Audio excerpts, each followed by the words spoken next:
रहा नहीं रहा। जब राष्ट्रपति नहीं था तो इस महासंघ का संरक्षक था, तो अब राष्ट्रपति से मिलने जाते थे, प्रधानमंत्री से मिलने जाते थे तो मजबूती से बात करता था। जब खुद राष्ट्रपति बन गया तो 5 साल में उसने महासंघ के किसी भी आदमी को राष्ट्रपति भवन में नहीं बुलाया।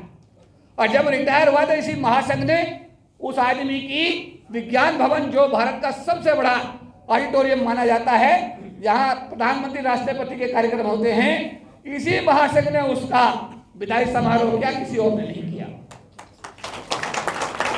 बात तो समझ में आई मैंने क्या कहा? राष्ट्रपति से बड़ा आदमी कोई होता नहीं, होता है क्या? और राष्ट्रपति अगर आपके समाज का हो और उसकी भी कोई सुनता ना हो, समझ में आई मेरी बात? नहीं समझ में आई? तो मैं और आप कहां खड़े हैं? मैं और आप कहां हैं? गलत तो नहीं कह रहा मैं। एक भारत के मिनिस्टर थे, उनका नाम था सत्यनारायण जेठिया। क्या थे? सामाजिक न्याय और अधिकारिता मंत्री। इनके प्रोग्राम में बोल रहे थे, रमेश कुमार जी के प्रोग्राम में बोल रहे थे, एयरपोर्ट अथॉरिटी ऑफ इंडिया के प्रोग्राम में, कि मैंने as a minister social justice कम से कम 60 प्रपोजल SC/ST के डेवलपमेंट के लिए दिए। मेरा एक भी प्रपोजल कैबिनेट ने पास नहीं किया। तो मैंने पूछा कैबिनेट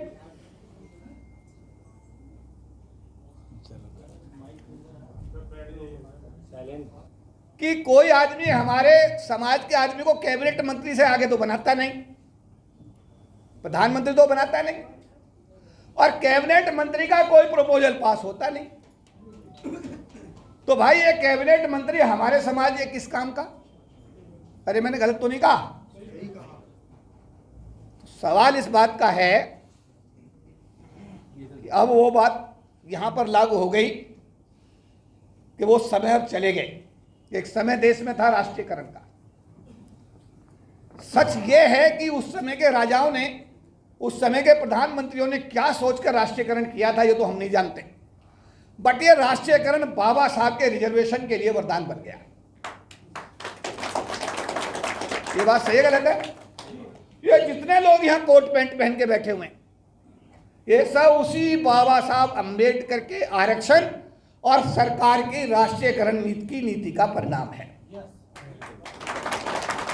यही इस समाज की क्रीम है, यही इस समाज की सब कुछ यही है जो भी है। और अब सरकार ने उसकी तोड़ निकाल ली कि संविधान को बिना बदले रिजर्वेशन कैसे खत्म किया जाए, क्योंकि इस रिजर्वेशन से OP सागर IPS, PR मीना IAS, मैं LIC के अधिकारी, ये विद्युत बोर्ड के अधिकारी, वो एयरपोर्ट के अधिकारी, ये स्टेट बैंक के अधिकारी, ये रेलवे के अधिकारी, ये सारे लोग उस रिजर्वेशन की वजह से ही सरकार की नौकरी में आने में कामयाब हुए। ये बात सही है? तो उन्होंने कहा सरकारी क्षेत्र को ही खत्म कर दो, बाबा साहब का रिजर्वेशन दिया हुआ अपने आप ही खत्म। अरे सही बात है गलत है? मैं गलत तो नहीं बोल रहा। अब बिल्ली के गले में घंटी बांधे कौन? चूहों की रक्षा हो कैसे? चूहों की रक्षा कैसे हो?